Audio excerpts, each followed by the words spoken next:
is true that at the time, political decision was taken by old men and by Mm, the crazed up uh, policies of old men that were not there to face the consequences.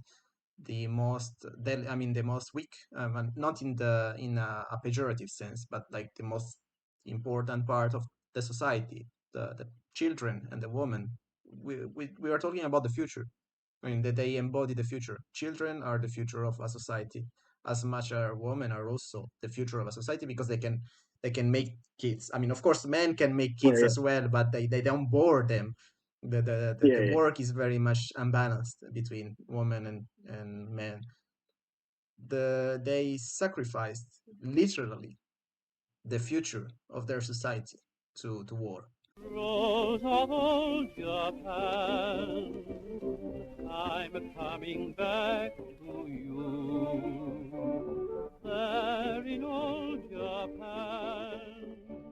And welcome back to the Nihon Madoguchi Podcast with your host Domo and Marty, what's up, everyone? How is it, Domo? Are you good? I see some yeah, changes in the background. I see a I'm nice loving. brown headline on the top of your head. And it's Mm. true, and our attentive viewers might have also noticed that as well. And the reason why the background has changed is because dun, dun, dun, I've moved. Oh, I'm surprise, surprise. no longer I'm no longer in Ureshino, guys.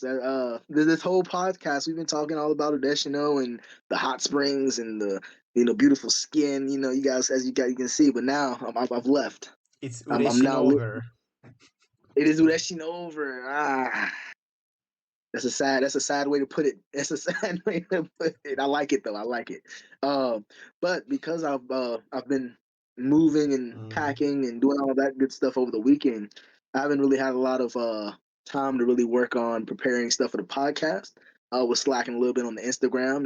It's hard out here. It's hard out here. Yeah. But who picked up on the slack when your boy was lacking is that boy right there, our co-host Marty. So today our episode today will be mainly centered around Marty and his Yes. lesson that he has for us. Mhm. And without further ado, I'll pass it over to you, Marty. Thank you very much. Although I must say, it's not like I have done it especially for the podcast. I will be doing a presentation about this subject also for another reason. So I thought, why not double it up and have a test run here with you guys and then have the real thing in a couple of days.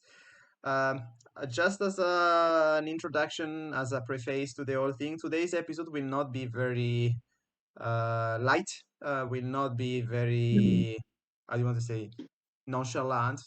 I don't know how you can put it in English properly, Yeah, but yeah, yeah. we will be dealing about quite some heavy topics. Mm. So, without further ado, today's topic is actually related to post-war Japan, mainly Oh. the couple of years just after the war. So, what happened, specifically in Tokyo, because other places were a little bit more spared or were not as problematic as Tokyo, but just wanted to present you a few things that happened in Tokyo in 1945 and 1946. One Okay. of the main reason why I wanted to bring this topic to you guys is that given the recent news, we are recording, it's the 2nd of March. There has been a lot of things going on in the world, a lot of gifts falling from the sky and bringing Yeah. quite some destruction everywhere. It feels very much like we are back in time a couple of 100 years ago. As you noticed, because of YouTube weird policies, we cannot be very specific, but Of course. there are orange mans that are doing weird things in Middle East and everything. So with this in mind, we wanted to maybe, if we can add our little coin to the overall movement, to just bring some explanation to what happened after such a big thing as the Second World War. Of Mm. course, of course, disclaimer: we are bit talking about Japan, and there are a lot of things to be said about things that Japan did Ah, outside of. I mean, there were a lot of atrocious things done by every country, so of we course. won't be touching upon that specifically. we want to talk about normal people. So we will not be talking much about politics. We will not be touching much about war crimes and stuff like this. What I want to focus is the people. So the commoners that were the ultimate victims of this crazy thing that is the war. Same things happened everywhere. In Italy, I know by first-hand testimonies from my grandparents that it was very hard after the war. Germany likewise was very hard. I suppose that Korea and China was likewise very hard after the war, especially Korea because they got another war just after the Second World War. Uh, yeah. With all these premises, that is, I acknowledge that these are also important topics, but for today's episode specifically, we'll be talking about Japan, Tokyo, 1945, 1946. So yes, I hope these premises are enough to save us from some kind of shitstorms or some kind of, you never know on the internet what kind of algorithm can bring your video to. But let's say, so with this stated, now quite a long premise to say that yes, I've been doing some research regarding what was like in the right after the war in Tokyo, noticing that the war finished, Japan capitulated in just after the second bombing in Nagasaki, so in Mm. August. So right from the very beginning, there was this panic among people, that there was so many years of propaganda by the government saying that Americans would come and destroy everything, make everyone a slave and stuff like that. Mm. So the very first things that I want to talk about, and that we are sure that we get no money at all from this video, is prostitution. Straight out the gate. Yes, it's All straight up right. the gate. So you know the mood. The mood is being set. So what is one of the things that surprised me the most when I did some research is that the very first policy that Japan did when they lost the war was the institution of prostitution system gathered towards the American GIs that would come to Tokyo, that would Mm. come to Japan. The reason being is that they were so much into their own propaganda that they would believe. So they were believing actually that the Americans would make all Japanese girls their concubines. We will try to Oh, smoothen out the angles a little bit, and we will not try to make it too yeah. much explicit. But you understand what I'm saying. Yeah. So to prevent these kind of issues, Japan, the very first thing that Japan did, the government that was in place at the moment did, was the creation of these centers. They were like houses, like where they gathered prostitutes that were gathered towards the Mm. GIs. And that is unbelievable. You think that the very first priority was that one. It is a little bit shocking. And of Yeah. course, these people were, I mean, this woman, some of them were professional prostitutes at the time, some were not Mm. actually. So the way they were scouted at the beginning was through announces on the journals, and they were looking Mm. for specialized work without giving in too much context. So the situation at the moment is that they have just lost the war. Most of the people have lost everything. So Mm. some may need just enough to survive daily. So when you see an announce on the journal that the government is looking for a lot of skilled workers to do some kind of work, then you would apply to survival. And then you discover once you're there what is the kind of skilled work Mm. that they are looking for. And yes, so that was and of course, these women are very less talked about. As you can imagine, we quickly try to not to hide, but not to speak about these Yeah. people. And what makes matters worse is that despite so the first year 45 until mid 46, these houses were managed by the government, the Japanese government. Yeah. Afterwards, the Americans in place would take control of that because apparently they were very badly managed. with all the consequences that were happening. So the Americans stepping in kind of gave more structure to these houses. At the same time, in 1952, they banned prostitution. So you can imagine the nonsensical things. You know, like in 45, you're hiring and you're making your, Yeah, yeah. to a certain extent, you're tricking people into getting into an industry that is it bears a lot of issues and that force you into a kind of specific work. And after 5 6 years, you make that work illegal. You So know, yeah, I have a comment. I have two yes, comments actually. sure. So about your immediate Mm, kind of like juxtaposition of them making these houses for yes. prostitutes and the GIs Mm, to come and finagle, for lack of a better term. And then right, them going to outlaw and ban prostitution. It reminds me of good old America, where I was born and raised, right. where after 9/11 happened, Mm, the CIA had started a torture program, right. and they it was like official policy of the CIA. Mm, We're gonna get this information of who did this and where they're at and this and that by any means necessary. right. Uh, and this is like anyone who's inside the CIA, they know this is policy. On the outside, of course, right? It's like no torture. We would never do You that. never do that? It's torture. Like has been banned internationally. Like for I don't know how probably since the Geneva Convention, whenever that was. I Yes. don't my years. I don't know the years, but Mm, it was it's not super similar in the Japanese term where they it was illegal and then they made illegal. right. Torture's always been illegal, but within this little small pocket of the United States, kind of intelligence agencies, it was super illegal. They were like, "We're gonna make it happen." And then once it came out that they were torturing people, they were like, "Ah, you got me. We're gonna Got stop that." red-handed. And and then the other thing that I wanted to mention was you had said like immediately after the war they made these houses, Yes. and you were like, wow, how could they like imagine this is the first thing that they do after the war is Mm, over, right?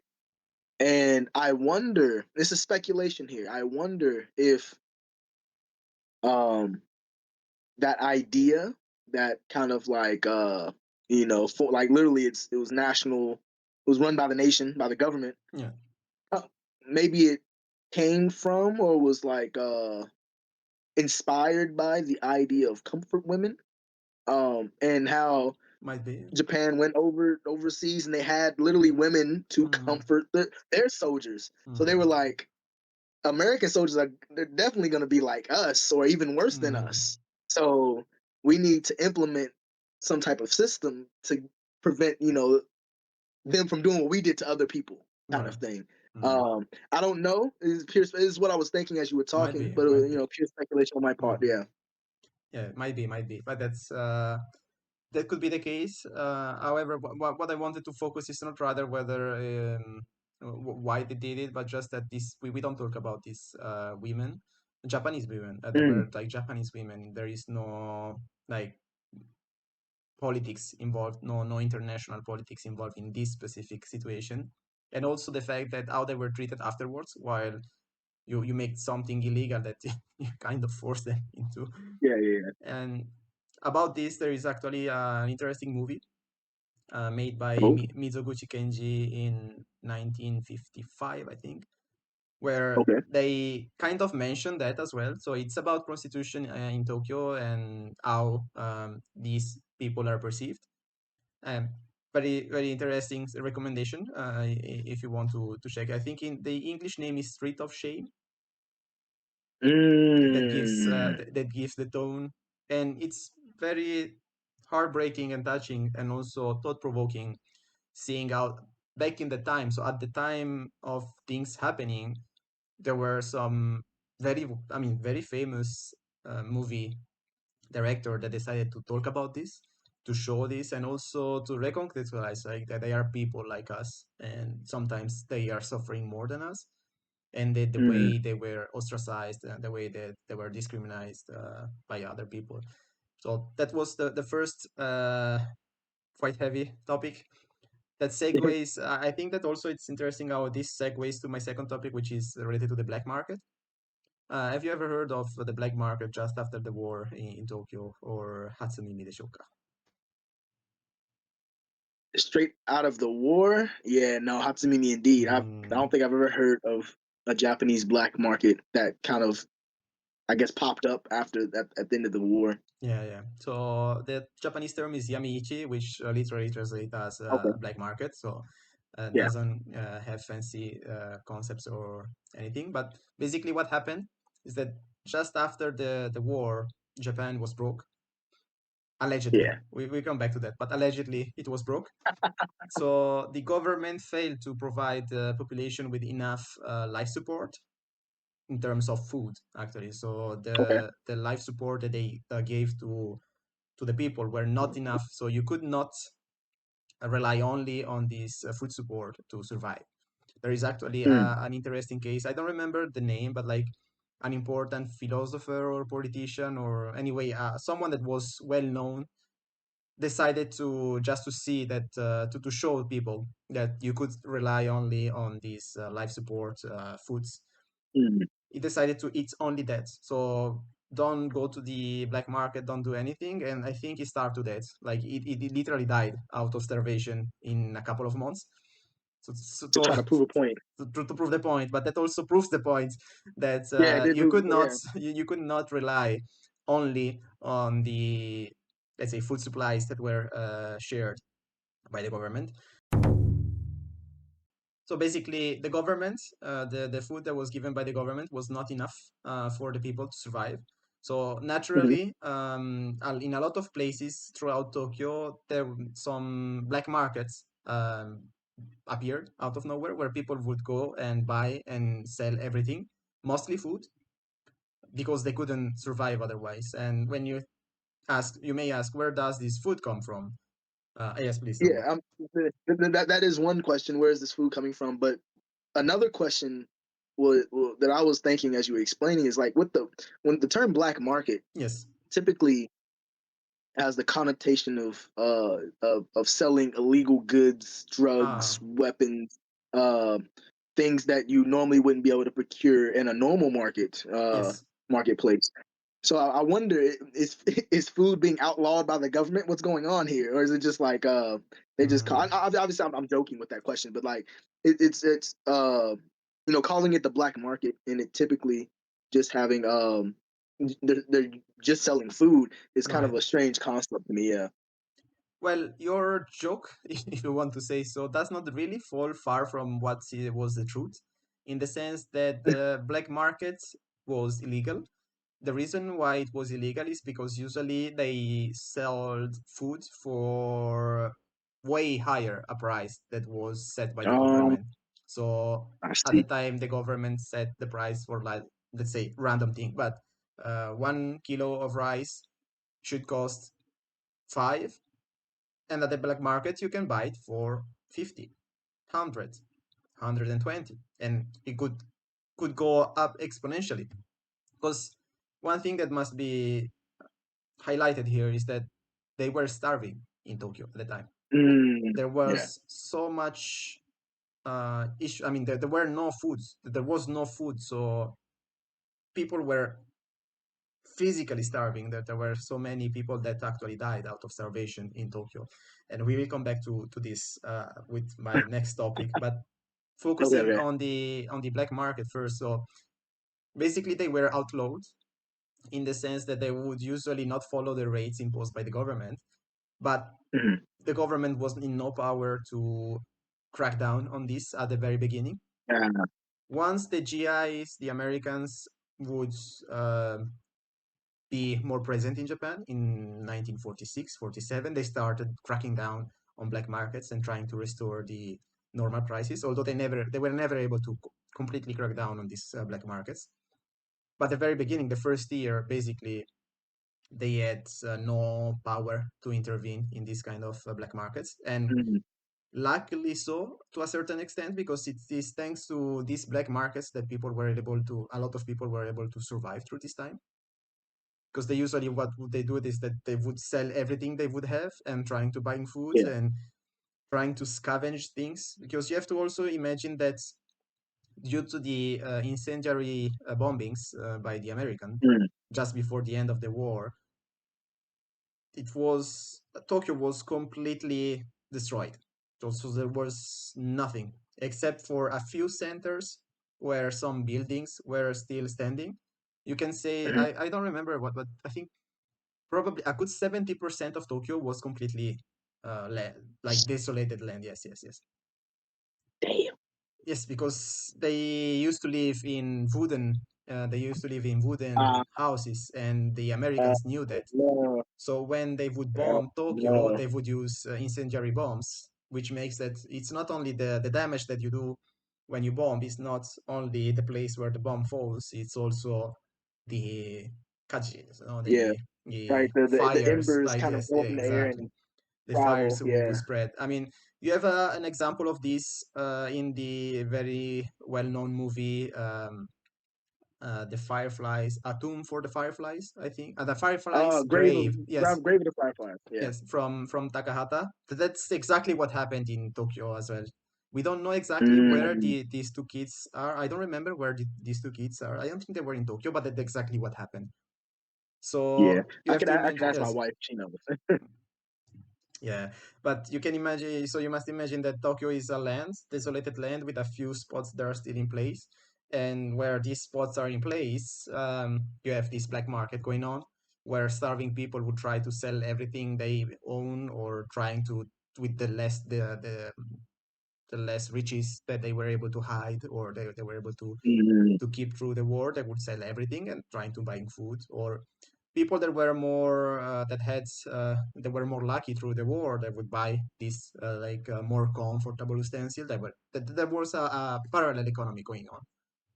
So, and this is also from the this black market. This also one of the most famous black market was in Ueno, okay.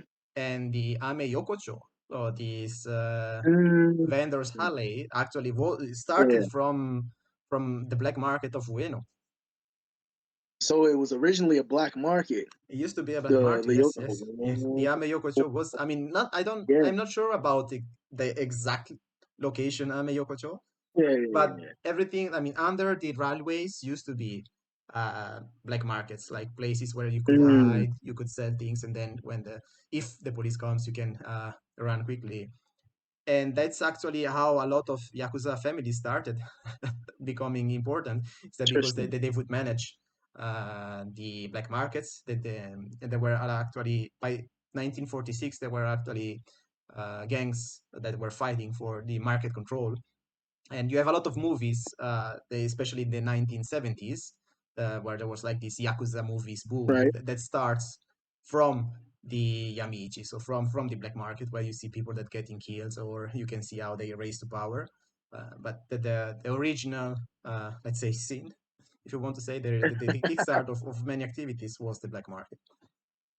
Interesting. Yeah. And so with that point, so from the black market, you have like you said, a lot of the Yakuza families kind of starting from Yeah. there.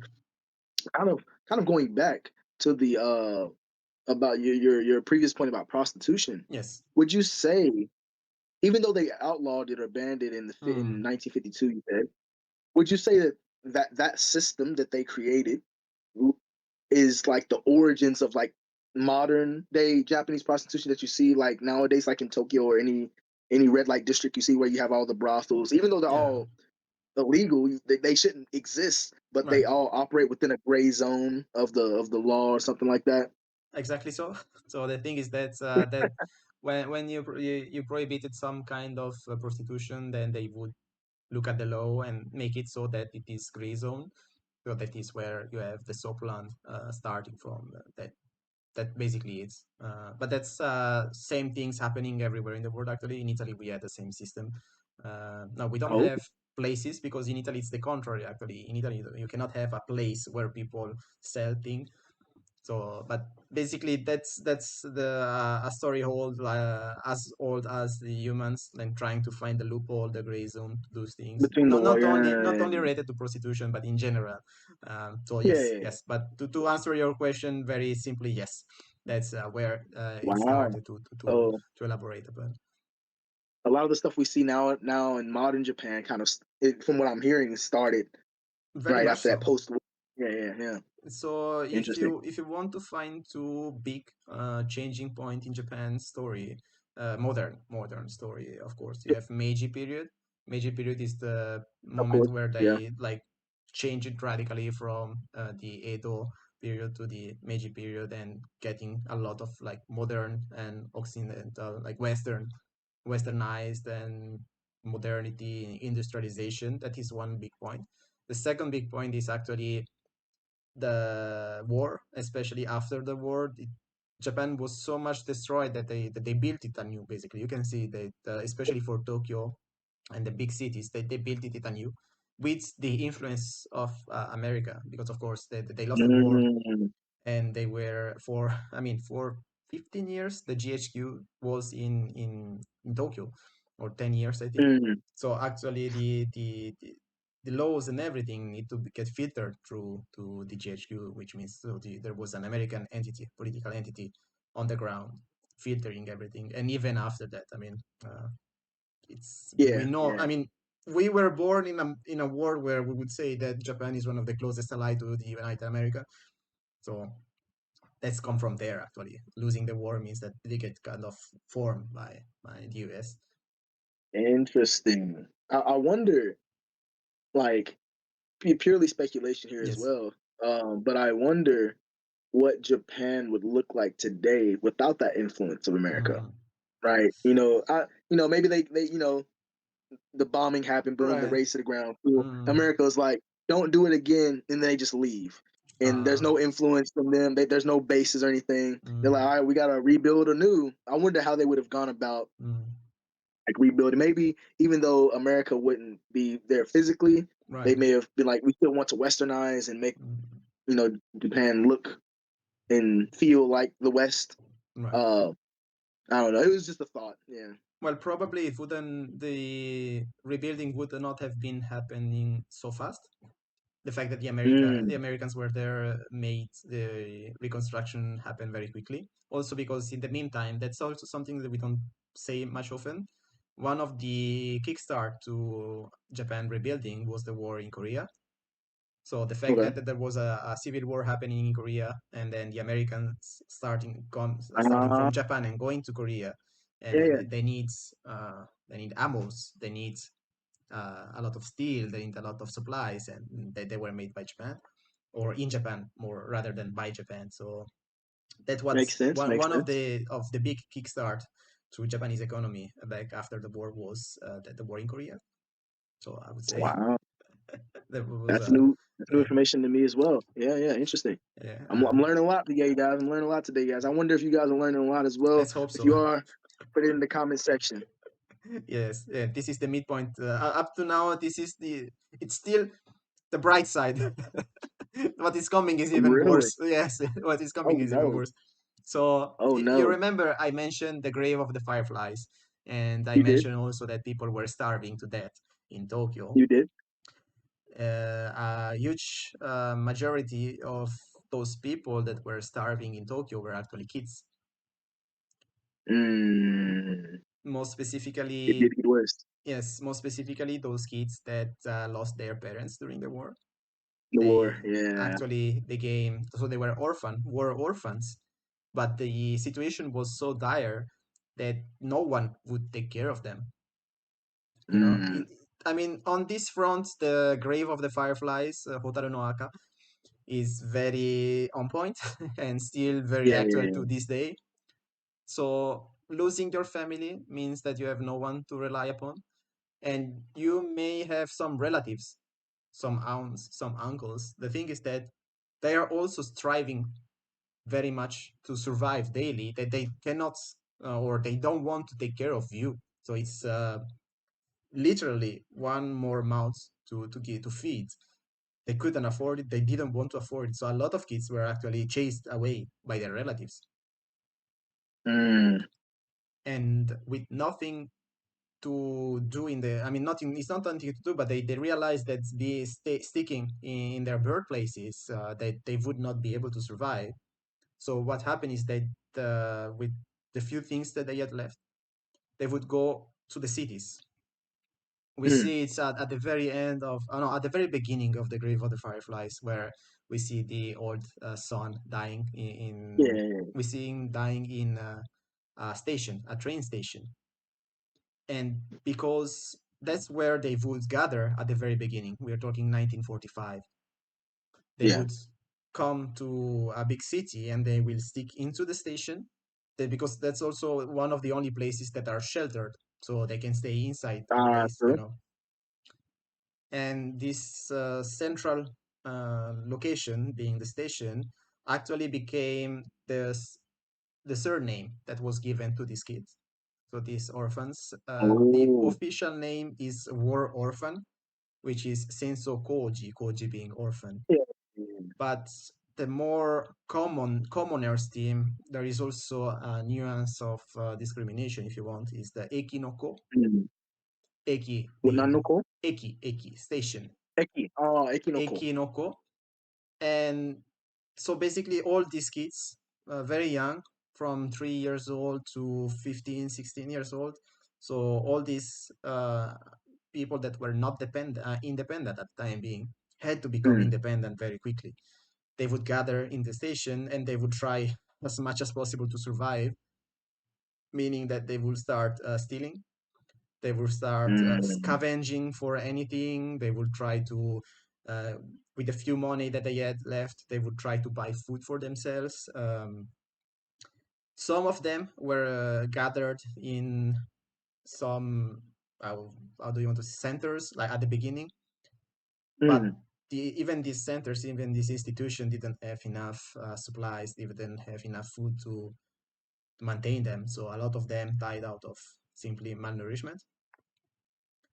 And by 1946, the GI were so fed up with all these kids lying around and all these kids starving in the middle of the street that they forced a movement of forcefully gathering all these kids. Like it was Uh-huh. Kojigari, I think it was called. So gari means you know what it means, like the Yeah, gathering, but in a yeah, yeah. forceful That's all. way. So Yeah, they yeah, would yeah, snatch yeah, them yeah. away, they would chase them and put them into institutions just to, you know, clean, Get them off the streets. get Yeah, them out the streets, saying that it was for their benefit. But this institution that they were put in sometimes were not equipped for them to be there. So some of them tried to of course. escape. Yeah. They try to escape because they see no future in being in these institutions. So for a very long time, for more than 10 years, you could see young kids in the streets in Tokyo with no parents, no nothing, that they would try to survive the best they could. Most of them, what they were doing is that they were doing jobs like cleaning the shoes of the people. Mm. So Yeah, if yeah, you, yeah. if you go online and look at some pictures, for example, you can see a lot of picture of 6, 7, 8, 10 years old cleaning the shoes of the GIs or Yeah, yeah, yeah. even the Japanese. And we don't talk much about these people. So I wanted to once again, given the times that we're living in, the the war makes a lot of orphans, and these orphans exist, are people, and they ought to be talked upon. There is actually a very interesting documentary done by the NHK special, that is about these kids.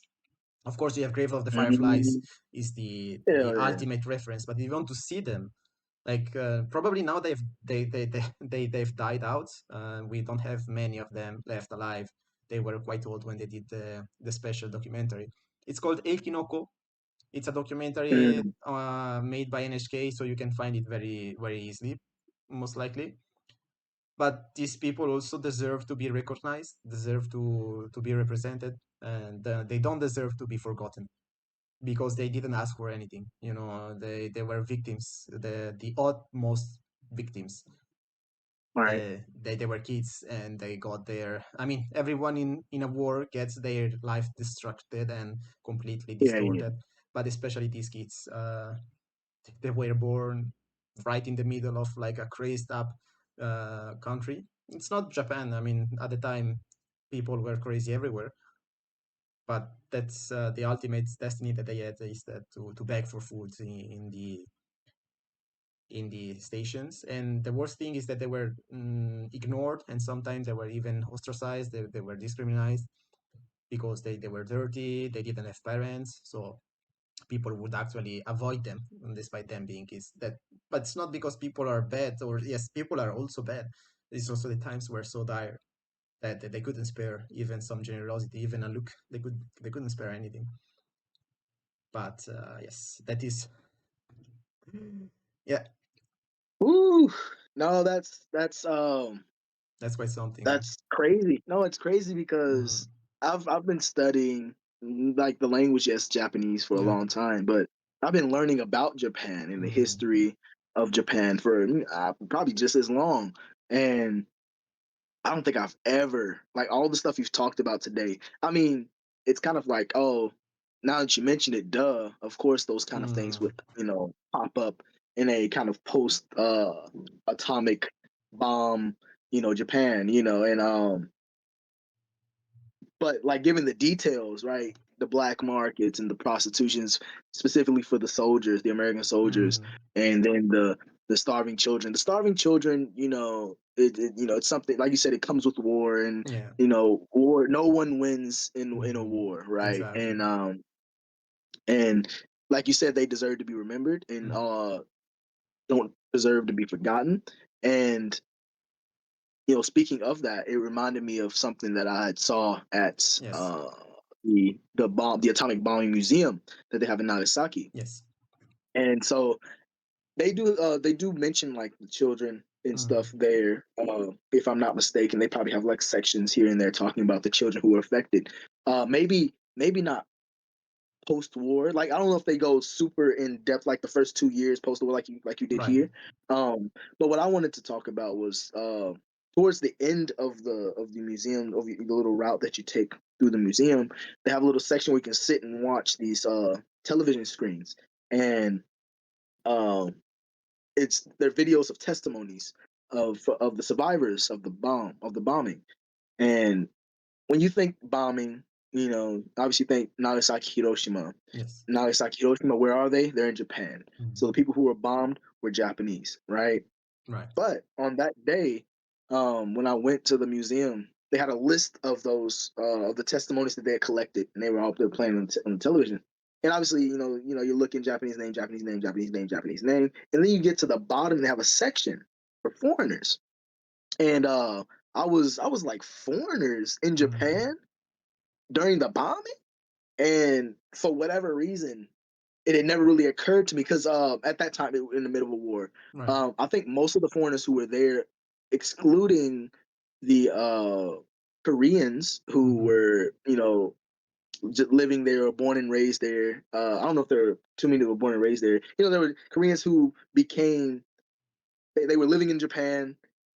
Uh, because of everything that Japan did, they went into I Korea. We mean, won't get into the details there, Korea was a but colony, so we call them yeah, Zainichi Korean. So the Zainichi, right? Koreans So that were becoming part of the Japanese Empire, so that they could live there exactly. up to the end of the war. Sorry, Right. And you can continue. no, exactly. Thank you for the explanation. And so they had a like amongst the list of foreigners that were there were a bunch of Zainichi Koreans. There were a bunch of like Korean, Japanese, Korean, what do you want to Mm, call them? Um, and then the further down you go, the rest of them are Australians. oh, And I was like, Australians? What's going on here? What, why Australia? I don't really get mm, it. And now after like kind of like looking at it and thinking about it, I guess it doesn't really matter where they were from, but it was more of the idea of that the ones who were bombed. Obviously, it was Japan and Japanese people, but it wasn't only Japanese people who were here. right. Um, and I think they were there. I think as prisoners of war, if I'm not mistaken. That's what Like I yeah, it was was like that yeah, was trying to guess. Yes. yeah, yeah. like again, it makes sense, but it was just never a thought that occurred to me that Mm, there would be foreigners in Japan at that time who had also been affected by the bomb. right, Right? You don't really hear about the foreigners who were affected, the voices of the testimonies of those who were still alive.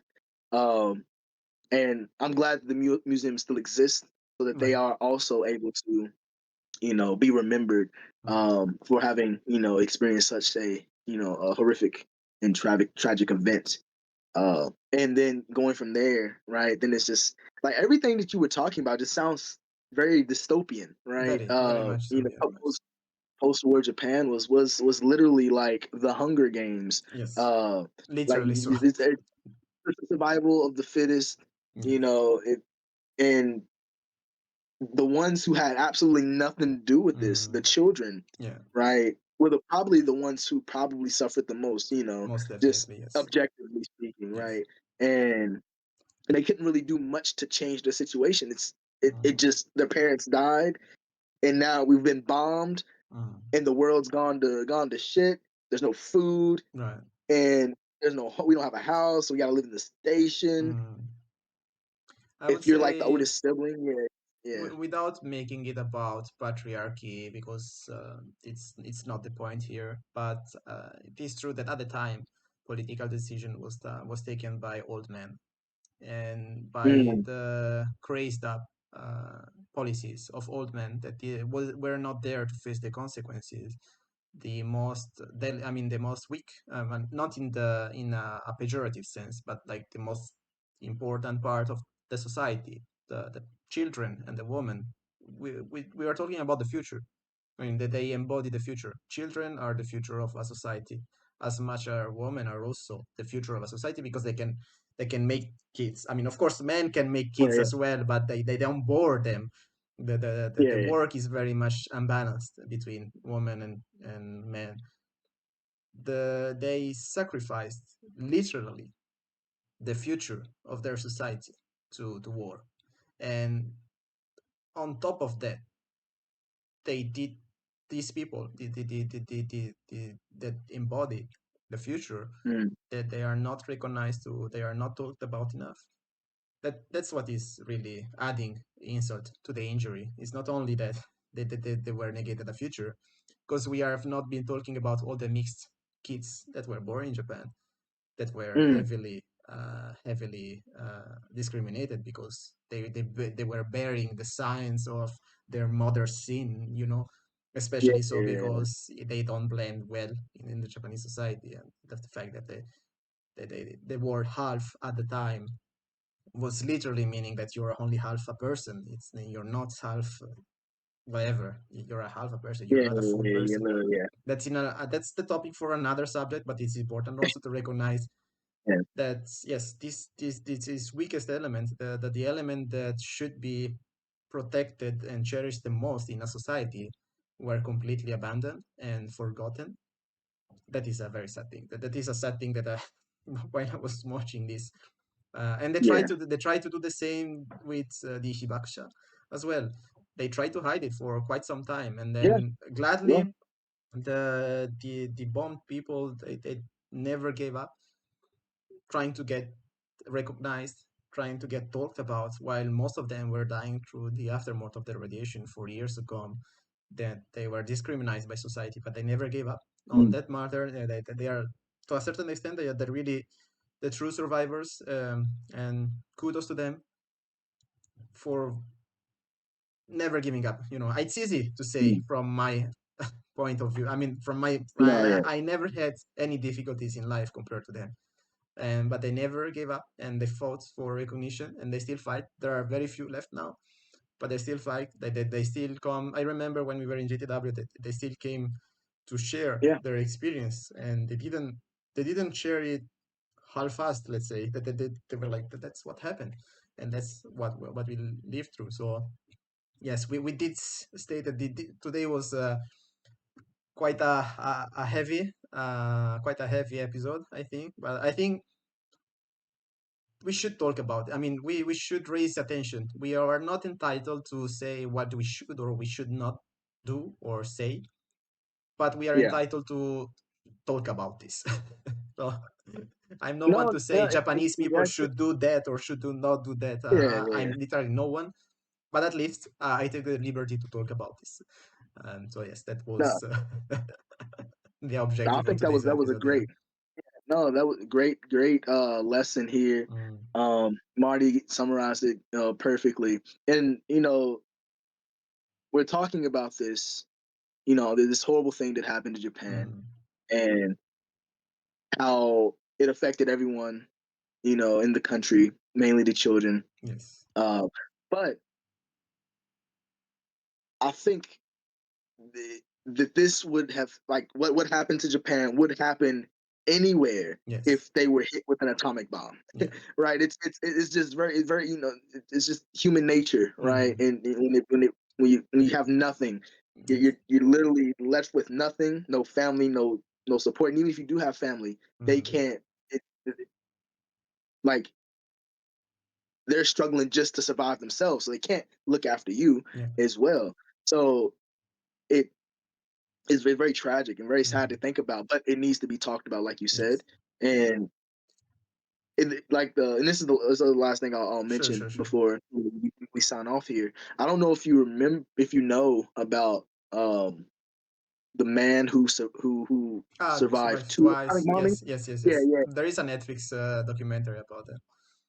insane. What, you get hit twice and still survive? And I imagine he had gotten, because it took a while for him to, like, because you get like a certificate Yes. from the government that shows that you are a uh, atomic bomb survivor. Yes. Um, and it took him forever to get his second one, because obviously he got hit once, but he had to get the second one as well. Right. And during after that, during his whole life, like you said, was discriminated against.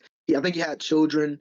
Um, I have to confirm that, but I imagine all the hibakusha, the Yes. bomb survivors who had children, that discrimination extended to their children as Of well. course. Yes. Um, right, and it's just super sad to think Mm, about how just how one event can affect um generations of people, yes. right? Long after the event has taken place. Yes. Um, Now, of course, Japan has gotten a lot better. Obviously, there's Well, no such discrimination now let's talk towards about that the though, survivors. you because know, that's another thing. without hitting too much politics, but now worldwide, let's extend this to worldwide. Worldwide now, Yeah, it yeah. seems like war is suddenly cool again. It's great again. In putting in terms that some may recognize that we now that this generation of survivors is dying off, we are sending them off with the perspective that very soon there will be another war like this.